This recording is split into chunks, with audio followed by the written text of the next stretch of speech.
there is a chance as well, and it's likely that the impacts of the lifestyle changes, the lockdowns, etc., the stress, the mental health issues, the removing people from being able to see their loved ones, the sedentary lifestyles, also contributed to the rise in heart-related conditions and heart disease. 100%. It's played a role. A smaller role, but it's played a role, 100%. So I want to talk about heart disease because I don't even know what heart disease is. And also, I don't know what a heart attack is. I think we kind of all just assume we know. But what's heart disease and what's a heart attack? So heart disease, the conventional description or explanation of heart disease is disease that affects the blood vessels of the heart, essentially. Okay. That's coronary artery disease, we call it. That's what most people, when they talk about heart disease, that's what they mean. So that disease that affects the blood vessels leads to buildup of something called plaque, which is furring, if you like. Okay, like a plaque. Yeah, so plaque is furring of the arteries, like a blockage. Okay, right, a blockage. That blockage is made up of cells of the immune system. It's made up of cholesterol, right? And over time, those blockages can either suddenly, like a pimple building up and the pimple getting bigger and bigger and bigger, or even a small pimple suddenly bursting. And the contents of that plaque, right, the response to the blood having contact with the contents of that plaque that has built up over time, suddenly causes a clot to form. And if the clot blocks the whole artery, then during the blood supply is completely cut off to the heart muscle. So the purpose of those blood vessels is to supply the heart muscle with blood so it can contract. So if you have a blockage that is there for several minutes, completely cutting off the blood supply, depending on where it is, it will cause that area of the heart muscle to lose its oxygen supply and nutrients and die and scar, and that leads to cell death. But of course, the heart muscle is quite big, so it could be a very small heart attack, it could be a big heart attack. And then, so heart attack specifically is death of any region of the heart muscle because of a blockage. Okay, I'm going to death of the cells. I'm going to try and play this back to you. Yeah. Correct me where I'm wrong. So you get this build up in your artery. Yeah. But due to a bunch of factors that we'll talk about. Yeah. The build up explodes. Yes. Flows through the blood, blocking the artery at some point. Yes. And then that blockage in the artery causes a cell in the heart, some areas in the heart to die because they're not getting oxygen? Exactly. So you've basically cut off the blood supply. So it's cutting off the blood supply to whatever area, because there are many branches. It depends where the blockage is. Yeah. You cut off the blood supply. If it's cut off for long enough, those cells, every cell in our body needs oxygen to survive, right? Then that part of the heart muscle will die and become scarred. So it dies and becomes scarred in about 7-8 minutes, you said? It can take 15 to 20 minutes. It depends on different factors, but within minutes, yes. And how does that feel from minute 1 till minute sort of 10? So the classic symptoms of a heart attack, right, there is a central, what we call crushing heaviness or pain that can radiate, we say in medical terms, to the neck, the jaw. It can go into the shoulders. It can go into the back. That's the classic symptoms, or down the left arm. And you're conscious at this point? Yes, you're conscious. So a cardiac arrest just means the heart stopping. Ultimately, actually, we all have a cardiac arrest when we die. The last thing to go is our heart, right? But one of the most common causes of a cardiac arrest, certainly prematurely, not because of old age, for example, is, and this is random. So you can have a heart attack and you can be conscious and have pain, and you get to hospital and you get diagnosed, and you might have a stent put in, or you may be put on blood thinners or whatever. In a certain proportion of people, and it doesn't depend on the size of the heart attack. So you can have a big area of the heart muscle that's damaged, or a small area of the heart muscle that's damaged, and it's random that it can cause an interruption in the normal electrical activity of the heart. The heart has an electrical circuit that allows it to pump. Right? There's an electrical circuit that allows it to pump in a certain, in a regular rhythm. That circuit can get interrupted, and then the heart muscle that's pumping like this, right, because it's pumping all the blood around your body to your brain, everything else, suddenly starts quivering, right? And that's known as ventricular fibrillation. Mm. That's when you see on all the, on movies or on TV shows and stuff like that, when they start shocking people. And that shows on the heart tracing as a kind of squiggle like this. Okay. Right? And that is what we call a shockable rhythm. If you deliver a shock often 200 joules, right, is delivered with a defibrillator, that will often restart the heart into a normal rhythm. And then the patient can be managed and treated, for example. But that quivering of the heart causes basically the heart to stop pumping blood around the body. The heart's still moving, but it's not enough to pump blood around the body. And if that's going for a very long time, Steve, not long, for example, in my dad's case, it may have been similar, 20 or 30 minutes, then eventually that will even stop and patient dies. So I read some stats from a different source that said in the UK, 1 in 8 men and 1 in 14 women die from coronary heart disease over the course of their lifetime. And that nearly 50% of all US adults have some type of heart disease. And before the pandemic hit in 2019, 12 children died every single week in the UK from cardiac arrest. So, I mean, this is, if anything's going to kill me, it's probably this. Yes, most likely. So how do I stop it? Right. How do you stop Statins? it? How do you even reverse it? How about some statins? Yeah, so, okay. Let me just say this. My doctor, I got my lab results back like 3 days ago. And he told me a couple of things. One thing he told me is you got low vitamin D. I said, fine, yeah, get it. I'm in a room all day. The second thing he said is your cholesterol's high. He said your bad cholesterol's high. And I don't really know what to make of that. But he said your bad cholesterol's high and I need to get that down. My father takes statins, which I know a lot of people take statins. I think it's like 200 million people are taking statins globally.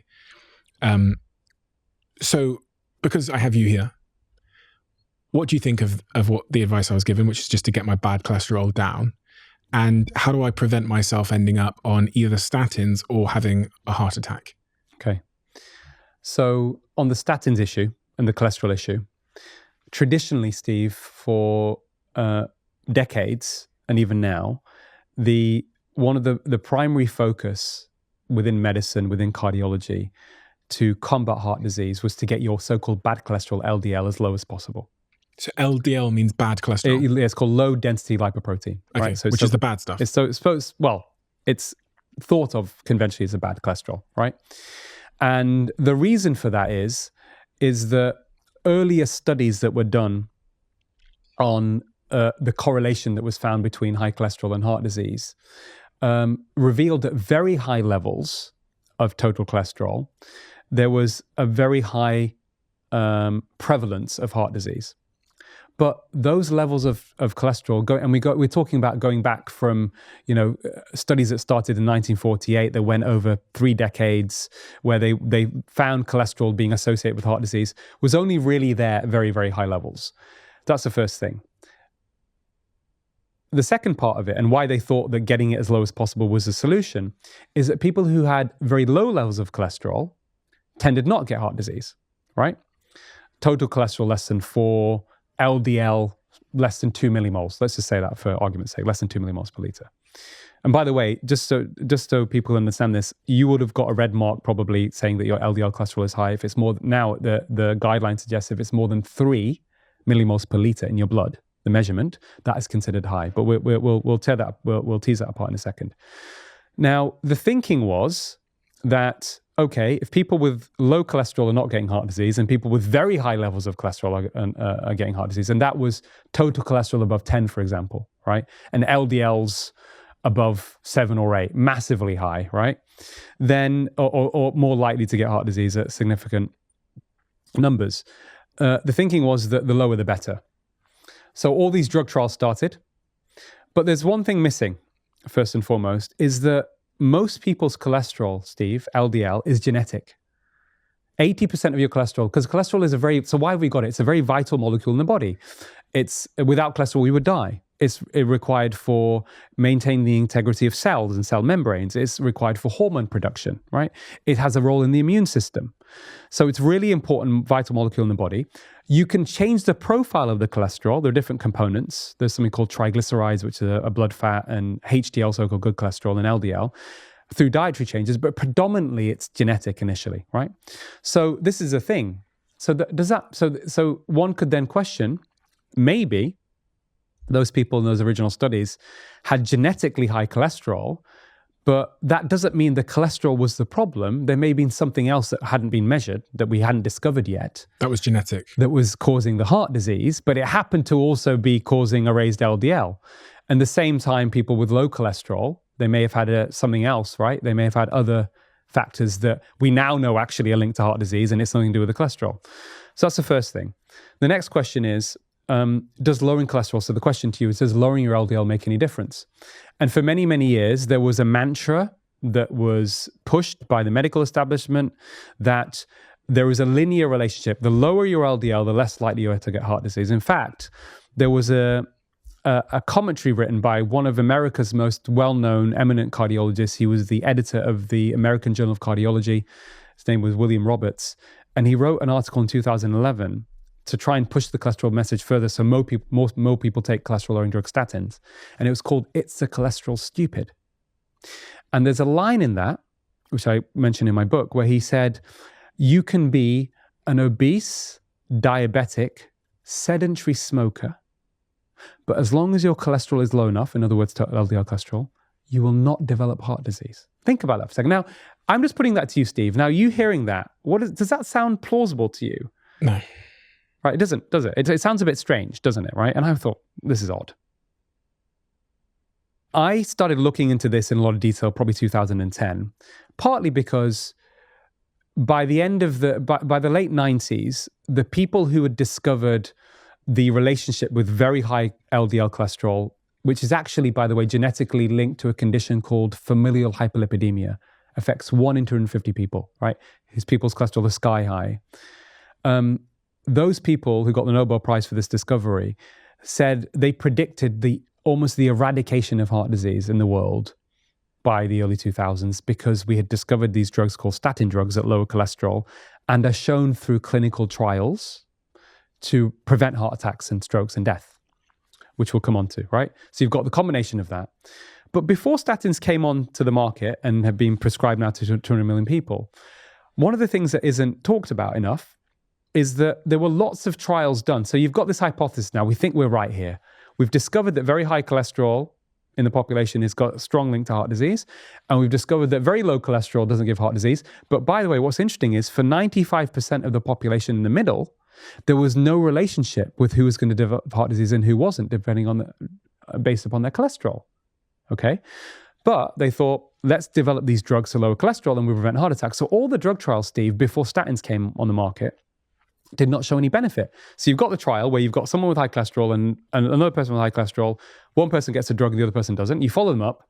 The person on the drug massively lowers the cholesterol, no prevention of heart attacks over several years. Like, hold on, what's going on here? Maybe we did the trial wrong. Let's try again. Let's try again. Let's try again. Statins are produced, okay, a different type of cholesterol-lowering drug. And suddenly you start seeing benefits. Oh, great, we've solved it. Then we can make this case that the lower cholesterol are better. 2 problems with that. The first one is that statins actually have other properties other than lowering LDL cholesterol. They are also anti-inflammatory and they have anti-clotting properties. What's accepted now is we know heart disease is a problem, is a clotting problem linked to chronic inflammation. So it means the benefit of statins, which I will give you in a second, right, is probably more likely because of those properties, because other studies, when we did other drugs on cholesterol, there was no benefit. Does that make sense? Am I making sense now? Yeah. So it's targeting the inflammation and the clotting. Exactly. So the question then is, what is the benefit of statins? So the first thing to say, and this is where the controversies happened, is that what I'm about to tell you is again based upon drug industry sponsored trials, where the raw data on those trials with the benefits I'm going to tell you has never been independently verified. So what I say to patients, and I'll say this to you, is what I'm about to tell you is likely, in my opinion, an exaggerated benefit, but it's still a benefit I'm going to tell you. If we trust the drug companies completely, this is a benefit you're going to get, Steve. If you've not had a heart attack, forget about high cholesterol for a second, right?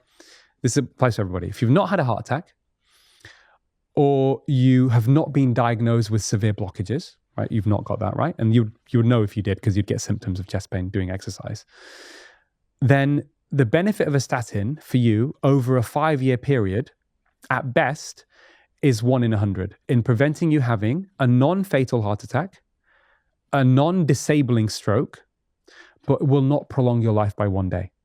So that's the first thing. Now, when you do studies where you give patient that information in that transparent way, more than 2/3 of them, most of them will, and my experience as well, say, doc, Those odds don't sound great. I want to prevent heart disease, but I don't fancy taking. And this is before, by the way, we've talked about side effects. Where the controversies happened, which I've been heavily involved in, is in my experience with patients and also other data that's out there, a large proportion of patients will suffer let me be clear here, it's not about serious, right? Quality of life limiting side effects, right? That means most commonly fatigue, muscle pain, can be erectile dysfunction, sleep disturbance, but stuff that makes you don't feel good. Like, this is not a good way to live. The good news is it's reversible usually within a couple of weeks of stopping the statin or reducing the dose. Okay. So that controversy led to me publishing an article in the British Medical Journal in 2013, where me and a Harvard doctor in a separate article said, we believe that the side effect rate is probably in the order of 1 in 5 people, 20%, which is quite high, of those sorts of side effects, right? And that caused a bit of backlash because the group of researchers in Oxford who take money from Big Pharma, who write the guidelines around the world, said this is going to scare people, stop them taking statins and people will die. But that for the low-risk people, no one's going to die because there's no benefit in mortality. Now, for high-risk people, those are people who've had a heart attack, the benefit of a statin is better, Steve, okay? So let's say, for example, some patient comes in, they've had a heart attack, and I'm telling them the benefit of the statin. If they take it religiously every day for 5 years, because that's how long the trials last, where you can give them that information, the benefit of preventing a further heart attack is 1 in 39. About 2.5%, 1 in 39.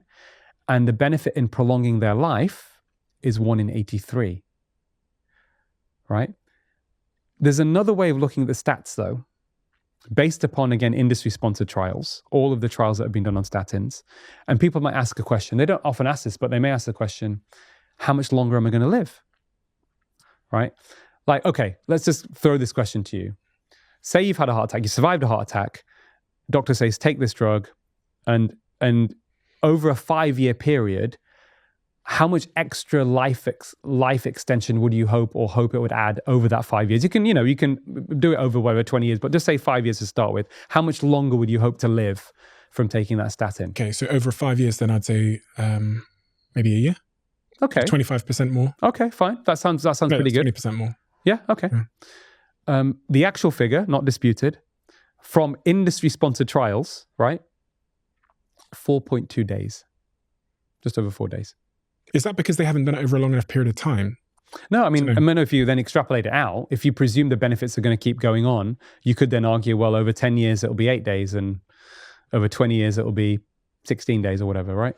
So that's the information. So the reason I'm telling you this, Steve, is that this information is important. I'm not just a doctor, I'm a potential patient. I ask myself, what would I want to know? Right? I am here to try and improve my quality of life and my health. What is important to me? What is important to patients? This information is important, especially, Steve, because it's not that I'm saying don't take statins, but a lot of people would say, okay, I'll take the drug, right? And if they don't get side effects, why not? It might be a bit of a lottery, but why not take the drug? And the people say that to me, and that's fine. And if they get side effects. But the thing that's missing, Steve, is, and this is where we come on to the question you asked me about how to prevent heart disease, is there an alternative that doesn't give me side effects, improves my quality of life, and likely is going to help stop me getting heart disease? So what is that? Lifestyle changes. Absolutely. So 80% of heart disease is linked to environment and lifestyle. Okay. So what is the core, most important biological phenomenon in the body that leads to heart disease, which is not disputed, but it doesn't get much of a there's no market for the message because you can't commodify this. This is an interesting thing, right? But it's really important information. It's called insulin resistance. Insulin is a very important hormone in the body, released by the pancreas, helps maintain blood glucose within certain ranges so our cells can function optimally, all right? Over time, if your insulin is chronically raised too high, or if your cells become resistant to them for whatever reason, that is the most important driver of the development of these so-called plaques, these furring, these blockages in the arteries. So what causes insulin resistance and how can you combat it? Or how can you prevent and potentially, stabilize and even reverse? We'll get onto reversal as well, because that's a fascinating area. Most important components, diet, okay? I would say in big figure terms, now, probably 50% of heart disease around the world can be linked to poor diet. Okay, so let's start with diet then. I've actually got a bag of sugar that I brought with me because when I think about insulin, glucose, bad diet, the first thing my brain thinks about is sugar. So I've got this bag of sugar here that I brought with me, and I've got two. Look at us. We've written sugar on it and covered up the brand because they didn't pay us. But if there is a sugar brand that would like to do a brand deal, please get in touch. We're big fans if we need to be. What I actually would like you to show me is how much sugar do I need to function and to be healthy? Okay. The amount of sugar that you need to function and be healthy is 0. There is no nutritional requirement whatsoever of this, what we call added sugar or table sugar. None at all. So I don't need any? You don't need any. And the reason for that is, very briefly, our bodies need glucose to survive, but you don't need any dietary source of glucose to survive, right? Because people go on what we call ketogenic diets, and they literally eliminate all starch as well, which also contains glucose from their diet. Your body will make it itself from fat and protein. So in terms of diet, there is no value from sugar whatsoever. It can give you energy, of course, yes, but you can get energy from other things, but there's no nutritional value whatsoever. 0. So from a health perspective, there is 0 requirement for dietary sugar.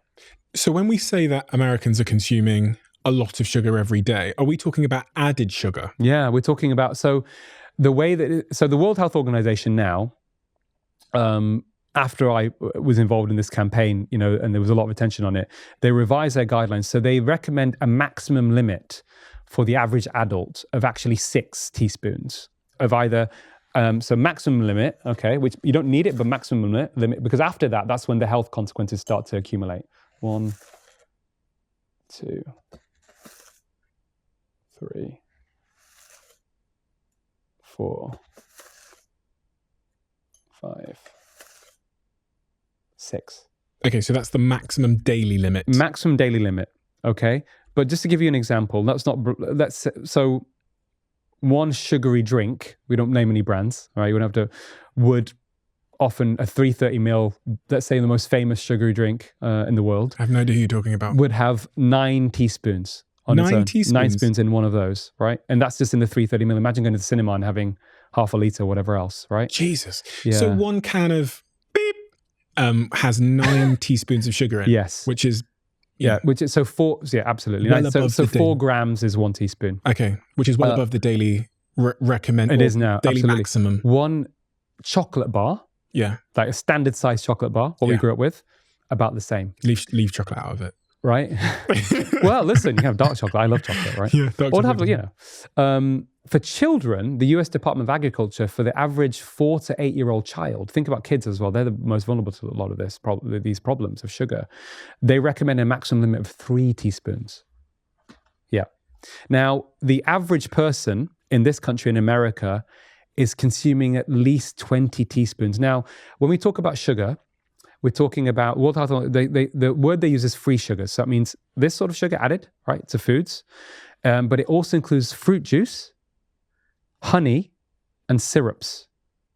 Same effect on your body. Whole fruit is fine, but if you think about it, a glass of orange juice, for example, would usually have the juice of 6 oranges. Oh, you couldn't eat 6 oranges that easily. You'd have 1 orange, for example. And there's fiber.